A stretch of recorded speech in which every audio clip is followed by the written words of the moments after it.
আয়েশা রাদিয়াল্লাহু তাআলা আনহা বলেন, দাখালাত ইহুদিয়াতুন আলাইয়া। আয়েশা রাদিয়াল্লাহু তাআলা আনহা বলেন, একজন ইহুদি মহিলা আমার কাছে আসলো।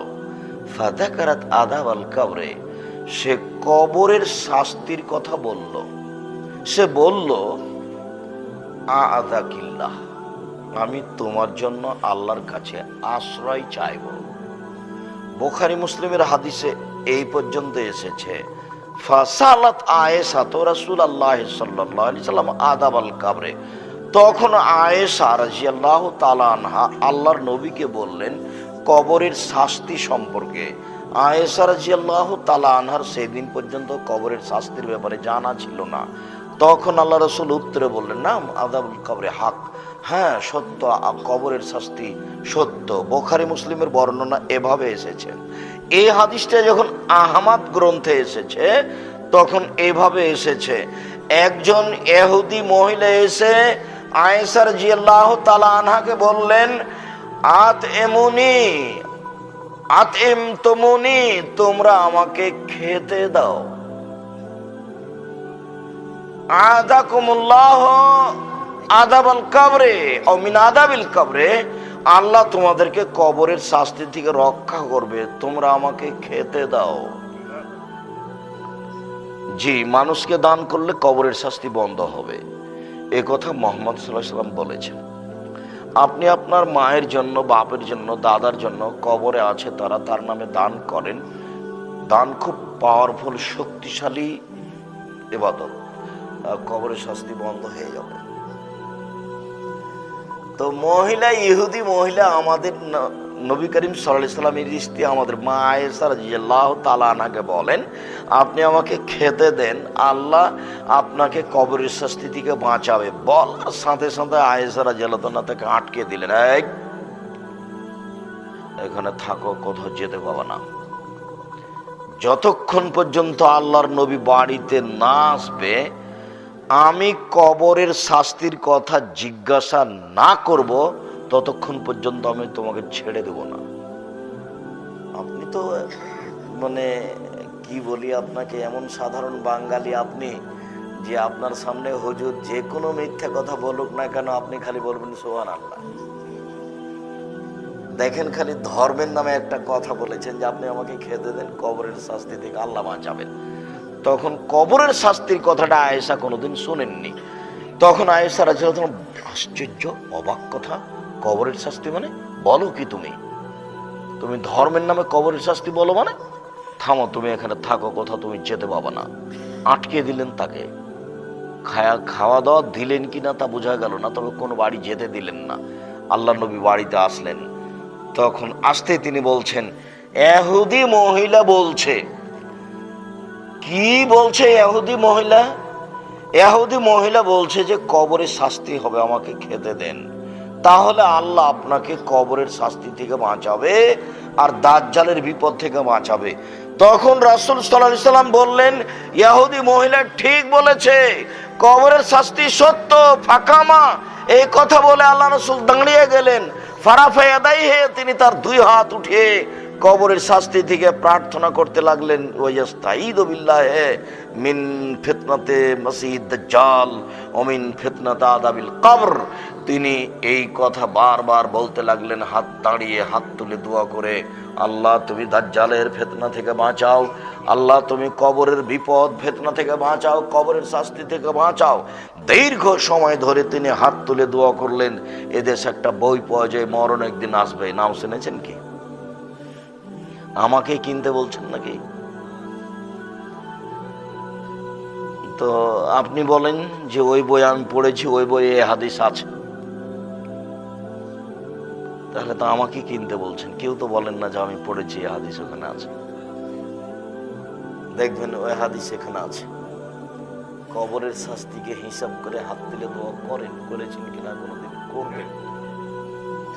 ইব্রাহিম আলাইহিস সালাম তার আহাল পরিবারকে রেখে চলে গেলেন, তখন হাত তুলে দোয়া করছেন। এখানে রাসূল সাল্লাল্লাহু আলাইহি সাল্লাম কবরের শাস্তিকে হিসাব করে হাত তুলে দোয়া করছেন। ওখানে ইব্রাহিম আলাইহিস সালাম কবরের শাস্তিকে হিসাব করে, ইব্রাহিম আলাইহিস সালাম তার আহাল পরিবারকে হিসাব করে বলছেন, আল্লাহুম্মা ইন্নী আসকানতু মিন যুরিয়াতি বিওয়াদিন গায়রি যি দারিন ইনদা বাইতিকাল মুহাররাম। হে আল্লাহ, আমার পরিবারের কিছু অংশ তোমার কাবা ঘরের পাশে রেখে দিলাম, যেখানে মানুষ জন্তু নেই, ঘাস পাতাও নেই। কিভাবে তারা বাঁচবে সে কথা আমি জানি না, তুমি বলেছ, আমি রেখে চলে গেলাম। মাইল মাইল 100 কিলোমিটার হাঁটলে মানুষজন দেখা যাবে না, সেখানে একটা মানুষ, মহিলা মানুষ কিভাবে থাকবে এটা বোঝার কোনো বাস্তব হিসাব নিকাশ নেই। আমি বুঝতে পারি না, দুইটা জায়গা খুব অবাক লাগে আমাকে। তার একটা এখানে লাগে, একেবারে আশ্চর্য, কিভাবে উনি থাকবেন, এটা হয় কি করে, এইভাবে তিনি রেখে চলে গেলেন। আর ওই জায়গাটাতে অবাক লাগে যখন কালা আসাব মোসার সঙ্গী সাথী যখন বললেন ইন্নাল্লাহ মুদরাকুন, আমরা বন্দী, আমরা আটকা পড়েছি। মুসা আলাইহিস সালাম আগে আগে পালিয়ে যাচ্ছেন, দু একজন সঙ্গী সাথী নিয়ে পিছন থেকে ফেরাউন ধাওয়া করে আসছে। আস্তে আস্তে যখন কুলজুম সাগরের পাশে চলে আসলেন, তখন চতুর্দিক থেকে, 3 দিক থেকে, 2 দিক থেকে ফেরাউন ধাওয়া করে এসেছে। সঙ্গী সাথী বলছে আমরা আটকা পড়েছি। তখন মুসা আলাইহিস সালাম বলছেন, কাল্লা, কখনো নয়, আমরা আটকা পড়িনি। ফেরাউন আমাকে ধরতে পারবে না, এটা অসম্ভব, এটা হতে পারে না। ফেরাউন আমাকে ধরতে পারবেন না। মায়া রব্বি, আমার সাথে আমার প্রতিপালক রয়েছেন, সায়াদিনী, তিনি আমাকে পথ দেখাবেন। কিভাবে বাঁচার পথ হতে পারে? বাহ্যিক ভাবে কোনো বোঝার পথ ঘাট বোঝা যায় না। কিভাবে এটা রক্ষা হতে পারে? রক্ষার পথ কি? কোনো পথ দেখা যায় না। তবু তিনি বলছেন, তোমরা সতর্ক হও, ফেরাউন আমাকে ধরতে পারবে না, এটা অসম্ভব, এটা হতে পারে না। কিভাবে উনি বাঁচবেন মুসা আলাইহিস সালাম নিজে জানেন না, তবে তিনি বলছেন যে এটা হতে পারে না, এটা অসম্ভব, ফেরাউন আমাকে ধরতে পারবে না। কিভাবে বলছেন? কোনো পথ দেখা যায় না। ওই কথাটা মনে পড়ে আমার, যেটা কি সাহসে বলছেন, এরই নাম ঈমান, এর নাম ঈমান। নবী আল্লাহ এভাবে বলতে বলছেন, বা ঈমান। কিভাবে হাজেরা থাকবেন এটা দুধের বাচ্চাকে নিয়ে? এটা হয় কি করে? হাত তুলে দোয়া করে আল্লাহকে বলছেন যে তুমি রেখে যেতে বলেছ, রেখে চলে গেলাম। কিভাবে থাকবে সেটা আমি জানি না। সম্মানিত দিনী ভাই বোন, কবরের শাস্তি সত্য। কবরের শাস্তির কথা শুনে রাসূল সাল্লাল্লাহু আলাইহি সাল্লাম দীর্ঘ সময় আল্লাহর দরবারে প্রার্থনা করলেন। আবু হুরায়রা রাদিয়াল্লাহু তাআলা আনহু বলেন, রাসূল সাল্লাল্লাহু আলাইহি সাল্লাম বলেছেন, এজা মাতা আহাদুকুম আও ইয়া উকবিরা আহাদুকুম, যখন তোমাদের কোনো ব্যক্তিকে কবরে রাখা হয়, ফাতাহু মালাকানে, তখন 2 জন ফেরেশতা তার কাছে আসে। আসওয়াদানে, কালো, আজরাকানে, নীল, কালো নীল। এটা হলো একটা ভয়াবহ অবস্থা। কালো নীল, এটা কি রং হলো? কালো নীল মানে ভয়াবহ অবস্থা। ইউকাল আলী আহাদেহুমাল মুনকার ওয়াল আখার নাকির, একজনের নাম মুনকার আর একজনের নাম নাকির। দুইটার মানে হলো অপরিচিত। মুনকার মানেও যা, নাকির মানেও তাই। মুনকার মানেও চেনা যায় না, নাকির মানেও চেনা যায় না, অপরিচিত। একজনের নাম মুনকার আর একজনের নাম নাকির। 2 জন আসবে কালো এবং নীল আকৃতি নিয়ে। অন্য বর্ণনায় এসেছে ফায়ুকেদানিহি, তারা 2 জন তাকে উঠিয়ে বসাবে। এই লাশকে উঠিয়ে বসানো হয় না, সে বুঝে যে আমাকে উঠিয়ে বসানো হলো, স্বপ্নের মতো। বুঝাতে পারলাম না মনে হয়। লাশটাকে ফেরেশতারা ধরে উঠিয়ে বসান না, এটা নয়। ও নিজে বুঝে যে আমাকে কি করা হলো, উঠিয়ে বসানো হলো। তো বাঘের পেটে আছে, ওকে কি করে উঠিয়ে বসানো হবে? ও তো জলে ছাই হয়ে গেছে। ওকে উঠিয়ে বসানোর কি হতে পারে অবস্থা? অতএব লাশকে কবরে উঠিয়ে বসানো হয় না, সে বুঝে যে আমাকে উঠিয়ে বসানো হলো। উঠিয়ে বসানোর পরে তাকে জিজ্ঞাসা করা হয়, মা হাজার রাজুল মান হাজার রাজুল আল্লাহ যে বৈশাফিকুম, এই লোকটা কে যাকে তোমাদের মাঝে পাঠানো হয়েছিল? ফাম্মাল মুমিন, লোকটা যদি মুমিন হয়, ফায়াকুল, সে বলবে হু আব্দুল্লাহ রাসূলুহু, তিনি হচ্ছেন আল্লাহর বান্দা ও রাসূলুহু, তার রাসূল। তারপরে বলবে আশহাদু আল্লা ইলাহা ইল্লাল্লাহ ওয়া আন্না মুহাম্মাদুর রাসূলুল্লাহ, আমি সাক্ষ্য দিচ্ছি আল্লাহ ছাড়া কোনো মাবুদ নাই, আমি সাক্ষ্য দিচ্ছি মুহাম্মদ আল্লাহর রাসূল। মুমিন ব্যক্তি কবরে এই কথা বলবে, কবরে মরার পরে দুইজন ফেরেশতার সামনে এভাবে বলবেন যে আমি সাক্ষ্য দিচ্ছি আল্লাহ ছাড়া কোনো মাবুদ নাই, আমি সাক্ষ্য দিচ্ছি মুহাম্মদ আল্লাহর রাসূল।